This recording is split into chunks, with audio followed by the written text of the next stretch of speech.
Hi, Liz. It is so nice to meet you. How are you doing today? I am doing well. It's nice to meet you too, Kate. Thank you so much. Can you tell me a little bit about who you are and what you do? Absolutely. So I'm Liz Porter. I'm an executive vice president at Leidos, and I am currently responsible for our health businesses and in soon to be responsible for both our health and civil businesses. Amazing, amazing. And where did you start and how did you get to where you are today? So I started out in a very different area. I started with a company that was called GE Aerospace, and it was ultimately acquired, as is pretty common nowadays. But I built satellites, so I'm an electrical engineer, and I built satellites. And throughout my career and my moves with the military, changed multiple jobs. But I spent the beginning part of my career as an engineer, even working for the Army Corps of Engineering and then back with Lockheed Martin, which was probably the predominance of where I spent my time working across a lot of different federal businesses. So it had that relationship to the military and ultimately led to the position that I'm in today, where I'm running a health business, which is extremely interesting for Leidos. That's awesome. So I want to back up a little bit. I know a lot of times as military spouses, we think about building our career around our spouse, but you have sort of built this amazing trajectory alongside your spouse. Can you talk to me a little bit about that?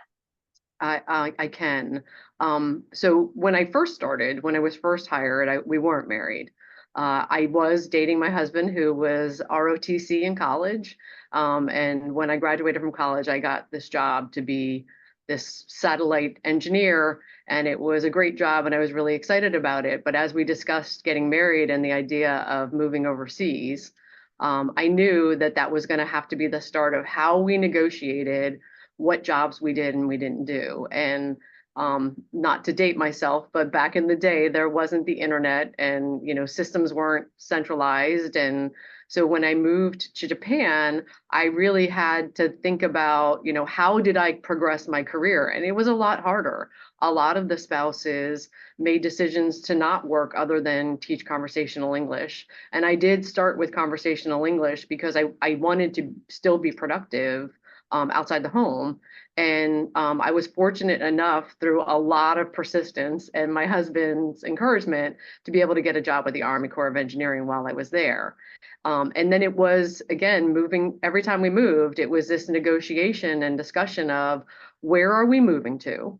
And if we move to the locations, what are the options that he would be able to develop his career and I would be able to get a position that would allow me to work in my field, and so being in engineering was a little harder because being able to get into a company that could see that I could do a lot of different things.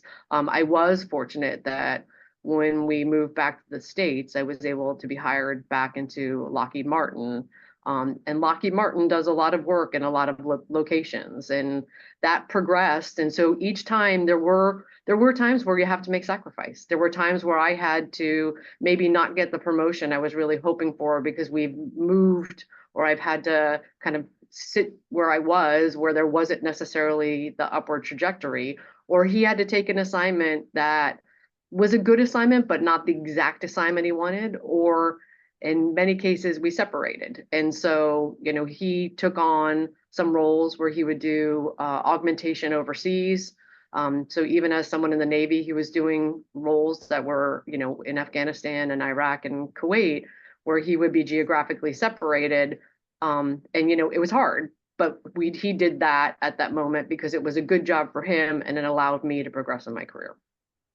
That's amazing. And one of the things that you touched on is a really good segue into my next question, which what do you think the challenges are that military spouses face gaining meaningful employment? And obviously meaningful is the key component to that because like you mentioned, there are jobs that spouses can have, but maybe it's not in their field or maybe it's not something they're really interested in. So the key component of that is obviously meaningful. And certainly military spouses face many challenges, but what do you think the main ones are? It's a really interesting question because to your point, it's the meaningful work, and meaningful is in the eye of the beholder. There are times, no matter who you are, that you're going to make decisions around what's happening with your family. But in particular, for a military spouse, the biggest challenge is a lot of individuals are highly educated, or they have, a skill in a specific area, and the deployment may take them somewhere that there isn't that opportunity, especially when military families have to go overseas. And I think that's probably one of the harder locations, or in some places here in the United States that feel a little bit like going overseas because they're so remote. But I do think that has gotten better with virtual work. I think it is one of the silver linings of COVID is how many employers have realized that meaningful work can happen outside of the central office. But I do think that is the toughest challenge is that continuity.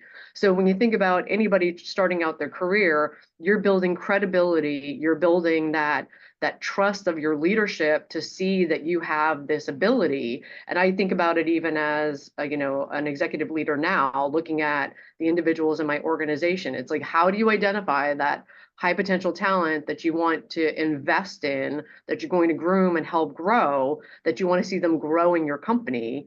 And then this is somebody that now has to move, and maybe they're moving somewhere where the company can't keep them employed. And so that is what happened when I moved to Japan. I left at the time the company had been acquired and it had become Lockheed Martin. And I left Lockheed Martin because I didn't know what else to do. The opportunities weren't in Japan for me to work for them. And so, that's the biggest challenge is you don't have that continuity. And then in some cases, I was just actually, one of the things with going through some of the changes we're having, I was updating my biography and my resume, and somebody asked about this gap because I didn't list the conversational English that I taught. And, military spouses will end up with these gaps, and people look at that and say, well, what were you doing? And, maybe don't. If employers are not aware of the value a military spouse can bring because of the breadth of talent that they have, let alone the resilience that we bring from being able to manage the whole household while our spouses are gone, they may not think about the value that individual could bring and how that could really translate into meaningful work with a chance to progress. That's so important. I totally agree. And a lot of what you said leads into how do you find that balance of all that you want to do professionally, but all that is expected of you as a military spouse? It's not easy. It really isn't easy. There are times where it's easier. And I think the important thing is to realize you can't do it all, and you have to decide at that moment what is the most important, and again, it was this dialogue with my husband around the times where I was kind of staying put, and I knew that I was staying at a level in the company longer than other peers were because I knew that I needed to stay where I was to be able to manage what I was doing and not go crazy. I really do think one of the benefits of the military is the network of spouses and individuals that you meet, because knowing them when you move from station to station, they understand what you're going through. And so they're a great sounding board, because I think the challenges at work, people don't understand. I would say I probably faced a little bit more of that, even a little bit more so because of being a woman in the workplace and the expectation of like, I don't have a wife at home. I don't have a wife at home who is taking care of all these things. And not only are they not taking care of things at home, they're not even at home. So, I think it's a little bit of that, being able to talk to someone that can understand that when we're talking about spouses being away, it's not a business trip for a week. This is months where they're gone. And how you need to be just that much more resilient because of the loneliness that you may feel or the challenges that seem overwhelming. And I give a lot of credit to the Navy. When we first moved to Japan, they kind of put you through a training that talked about when they're gone, what to do so that you're not sending them a letter to stress them out. They talk about a letter. Back in the day, I had to write letters. There was no email, but to write, they really think about what you wrote in the letter, because just because the house is falling down, there's nothing they can do. And so I think it was all those things. I do think there's some support that the military provides. That's for me, one of the beautiful things is my work now intersects with my personal life, because we do support some of the non-medical counseling that happens, and it's those individuals that I think spouses need to really think about, how do you leverage that, because you will have moments where it is completely overwhelming, and getting through that to know that it's okay. And maybe you're gonna kind of plateau for a little bit, and maybe you're not going to be working in the field that you want to, but having the support structure of your family and your spouse and all these others that want to lift you up, and finding mentors in the workforce is probably the best way to get through it. So true. I think something that I've encountered personally is that a lot of times there is such a gap between civilian employers and military spouses, maybe not understanding all the intricacies that are involved.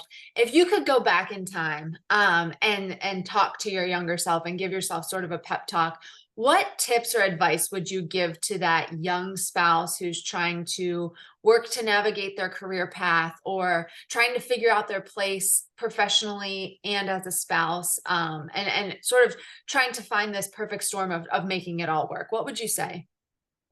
It's a great question, because I actually mentor some early career military spouses that are in the company, and it's the advice that I give to them.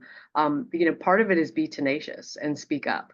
I think back to when I first started, and I was the type of person that is like, if I put my head down and I work really hard, I'm gonna get noticed. And you can't do that as a spouse, because you don't know where that next assignment's going to be. So you need a little bit of tenacity to be able to speak up for yourself, and tout your skills, and kind of have that elevator pitch of what you can do. The other piece of it is to push yourself. So when we think about changing jobs, any change is hard. But if you think about changing jobs, if you get over that fear early of really having the confidence to say, I know I'm good. I know that I can contribute. I know I can do this meaningful work. So I just need them. They'll see it. They'll see it. And so it doesn't matter that I'm at a new job with a new boss in a new environment. I am going to show them how fantastic I am, and have that resilience, right? And so it's hard, because it's a lot of scariness, but and the other piece is you have to be all in, and have that, just like any other marriage item, you have to have that conversation with your spouse. That spouse has to be with you. They have to know that you support their career. This is not saying I don't want you to have your career, but help me with mine, and help me, lift me up when I'm feeling like I can't go. And the number of times my husband was like, nope, how many resumes did you send out today? Where have you called them? When have you followed up? It's like, you need that. What is going on, right? So you need all that I think, to really get yourself going. And then it kind of becomes second nature. Absolutely, absolutely. And then final question, for fellow executives who might be considering hiring military spouses, sort of flipping the question, what would you want them to know about the power of hiring military spouses? When I think about some of the most successful people that I have working for me, there's a level of independence, and there's a level of can do. And I think military spouses really bring that, no matter what their background is. They have this ability to not just sit there and kind of fret and think through and have analysis paralysis. They look at it and they say, okay, I've got to be able to manage my time, right? So here are the things I know I need to get done. They start getting it done, and they know kind of when to check in at the right time, but yet can work independently enough. And so it doesn't matter what level or what skill it is, we need that. You need that to get it done. And then you add in anybody who has any sort of, advanced education. There's so many, especially if you're talking about in the executive ranks, there's so many that have, undergraduate degrees and advanced degrees, and it's like they're just an untapped resource. So have the grace to allow them the flexibility of some days they have to work from home, some days they have to work remote. And so the the benefit that you'll get is I know how much more that they're going to work and how much more they're going to put in, because that's just what we do. And so sharing that with executives so that they understand, it's like this is an individual. It's like, women tend to be able to multitask. Military spouses just put that on steroids. So, being able to get a lot done and see that efficiency no matter whether they're in the office or not. And so I think, again, this is one of the great things that has come out of COVID is we have these wonderful platforms that now make it feel like you're there. And so people really can do just about any job from a remote location. So let them do it. Let them have that continuity. Amazing. Amazing. Thank you, Liz, so much for chatting with me today. And everybody should head over to GI Jobs and read more. Wonderful.